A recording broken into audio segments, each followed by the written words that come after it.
but I will try to make it colloquial and hopefully a little bit interactive and hopefully fun and useful. What I won't do too much is talk about dinosaur analogies. I used it in the title, but I won't use it a ton. They've been overused a bit in this industry.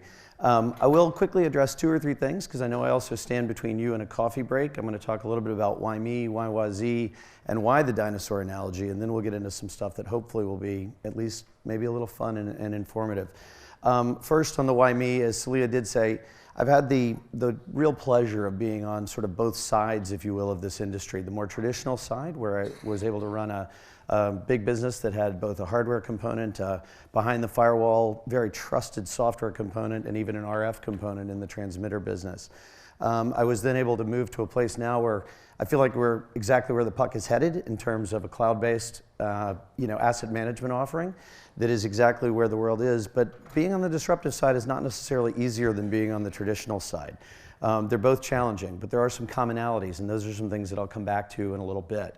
I'll also try to get you guys involved a little bit, so I'm going to ask a few questions. I'm not going to pull out the polling stuff, but I will ask you on your mobile phone, how many of you have a Snapchat account and have the Snapchat app installed on your mobile?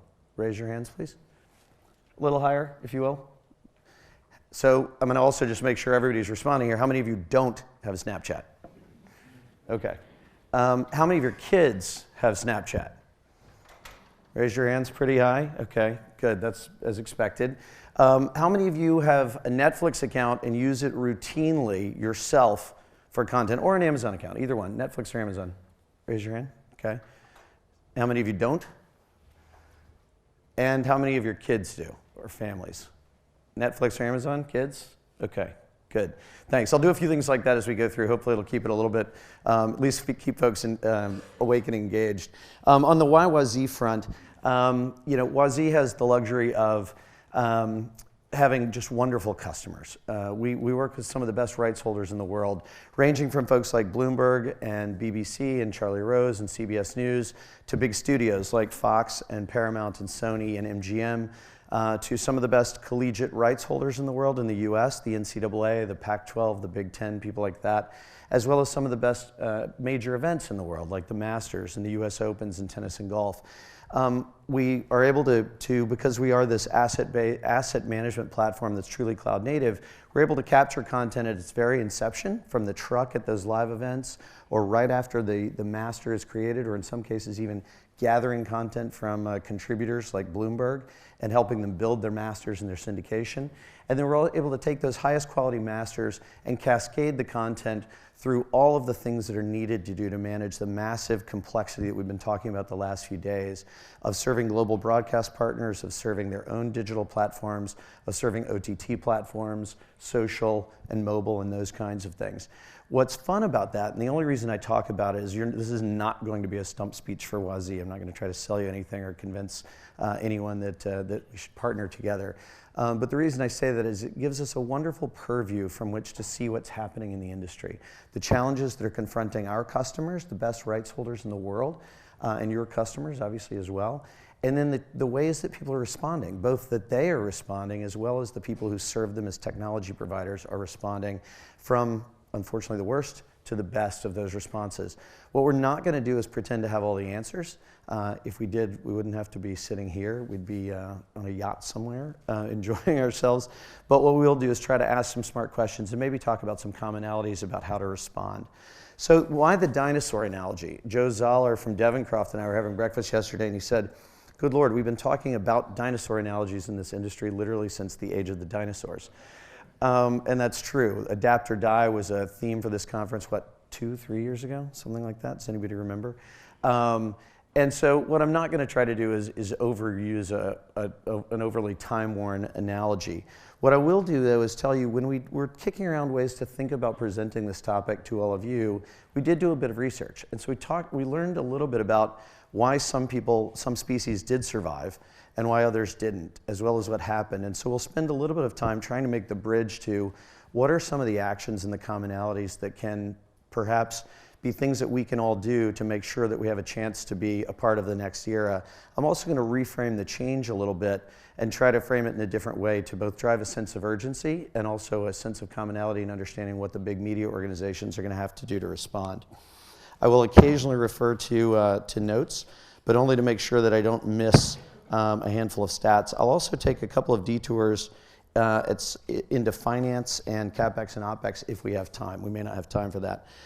So one of the things we hear in this industry is, this whole thing about the dinosaur analogy and so forth. People have said, well, all of these changes are massively important, but why isn't the pace of change happening faster? The IBM fellow yesterday said, and I loved it, companies struggling to change fast enough. And I think that's absolutely a hallmark of us trying to keep up with the pace of change outside in the consumer and things like that. So why aren't we changing faster? One simple answer is we can't remake who we are. You can picture, Sid, the Sid from Ice Age saying, I can't be a saber-toothed tiger. And so that's one piece of it. The other may be, though, that we don't have quite the sense of urgency that we need. The other may be that the change seems major and we don't know how to respond. The other may be that we don't know exactly how our customers are going to respond themselves. So I want to talk a little bit about some of that. From an urgency perspective, first of all, I occasionally hear in this industry folks go, well, we've seen change before. We went through the change from SD to HD. We've been through a change from analog to digital. These are massive shifts, right? And the short answer is, yeah, those are massive shifts, but they're not nearly as major as what we're talking about today. Those are a little bit like the Jurassic to the Cretaceous and those kind of shifts, which are shifts in periods during that dinosaur era. They're not the shift from the Mesozoic to the Cenozoic, which is the new life period that we're entering today. The reason for that, I would argue, is that this is a massive shift in the fundamental economics and behaviors of media companies, how they make money and what they do well. The reason for that is two or three things, and there's about 6 of them that I'm going to walk through. One is, through all of those other changes, what was happening with linear advertising? What was true through the shifts that I just talked about from analog to digital and HD to SD? Anybody know what was going on with linear advertising, particularly CPMs? Anyone? Nope. They're rising massively, right?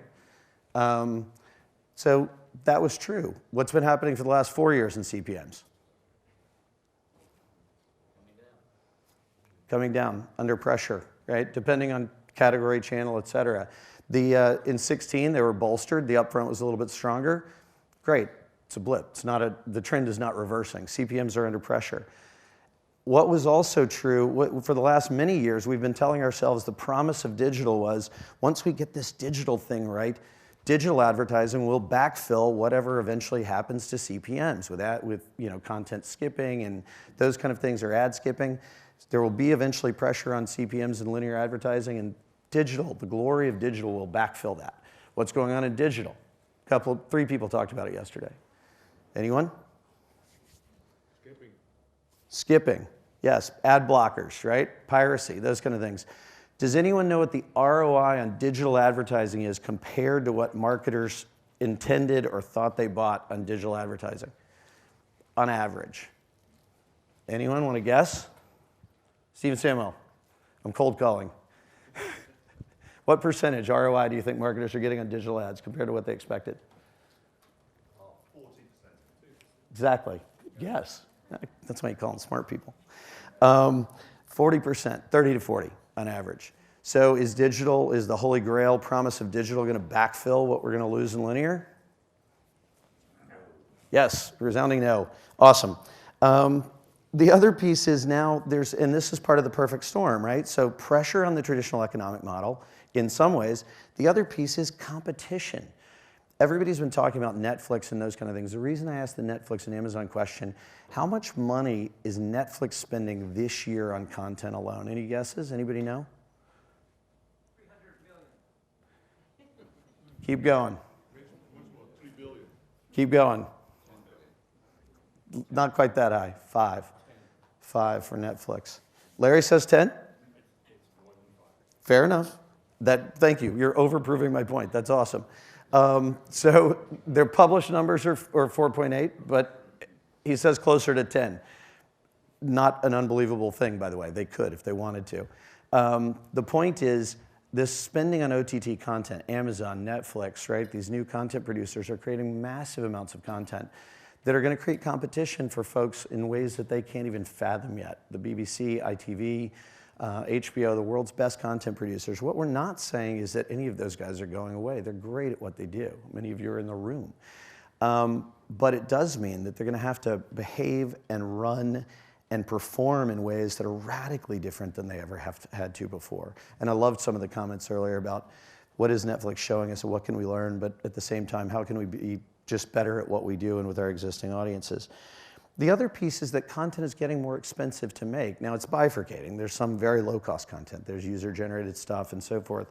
But the best content, the content that's still drawing the broader audiences, getting the better story arcs, the better longevity, the better retention, is getting more expensive. You go back to the days of The Sopranos, it was about $2 million an episode. You then hop to one of those Netflix-produced shows, to House of Cards, it's about $5 million an episode. Game of Thrones is 10 plus. The Crown, if Amy is still in the room, I don't know if she is from yesterday, about 12.5 to 15 an episode for The Crown. Very expensive content. At the same time, content longevity is actually falling. It's getting harder and harder to bring people back to these shows and these series for longer periods or for extended periods. At the same time, media companies are now having to manage on more platforms than ever before. You can't just throw it over the wall to a traditional broadcaster and have them take care of your rights for you. Right? One of the most popular speeches at IBC this year was a speech called the rebundling or skinny bundle speech. Are people hearing and seeing a lot about skinny bundles that are being talked about a lot in the UK, as much as is in the US? Because what people have traditionally thought is, oh, I'll just put myself out there on a cable or satellite operator. I'll be part of a bundle.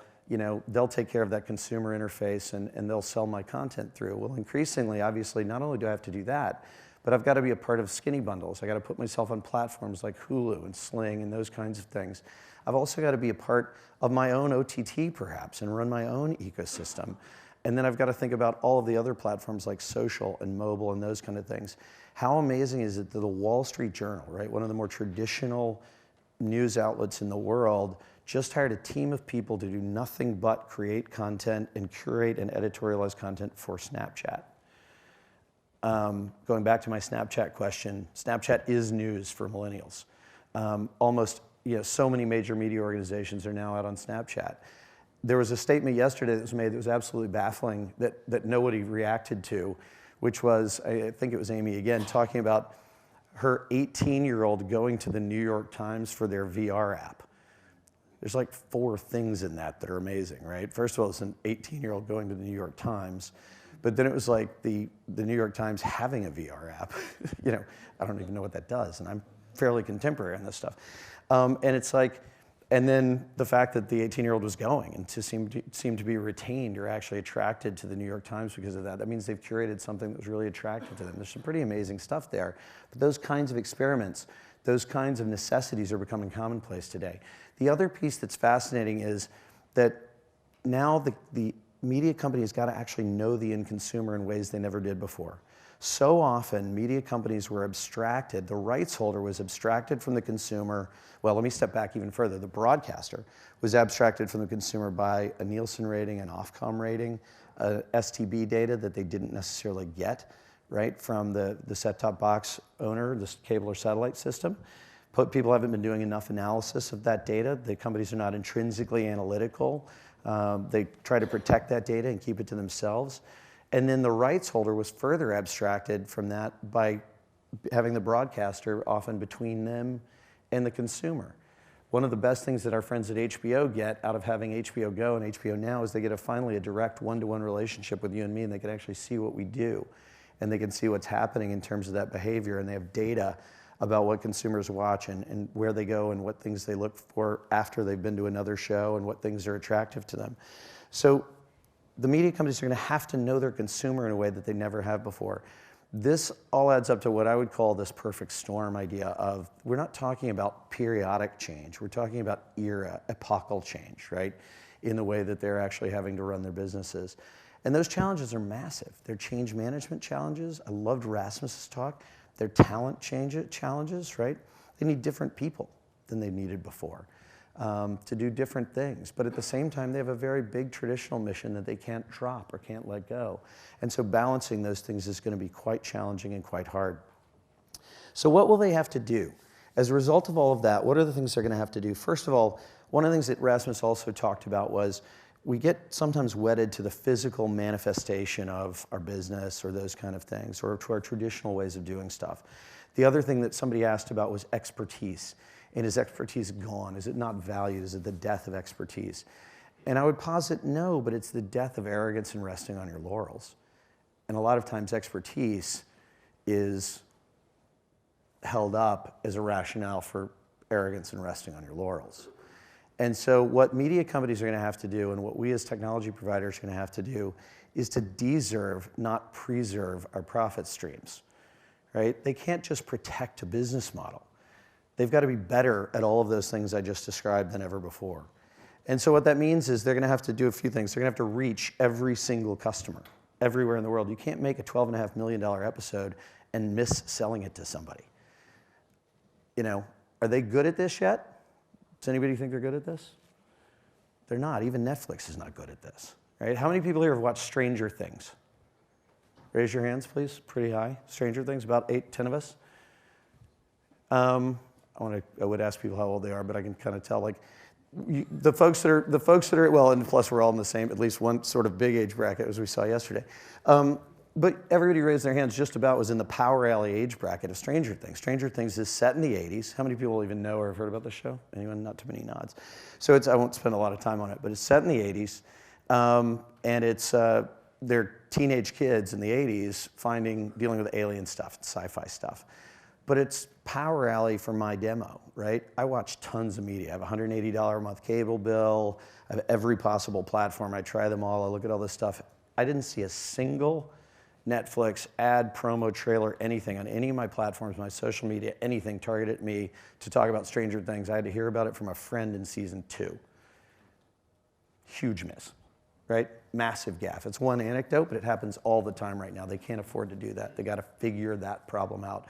So they are going to promote, test, try, do everything they possibly can. One of the things I mentioned in our recent Huffington Post blog here about The Crown on Netflix was how smart it was that they were actually giving free Netflix subscriptions to Radio Times holders, which is, interestingly, a very traditional publication, right? It's radio, it's heavily sort of engineering and very radio-oriented, right? But they were trying to get new subscribers in a demographic that it is not their core. Their core is actually younger and more millennial-leaning.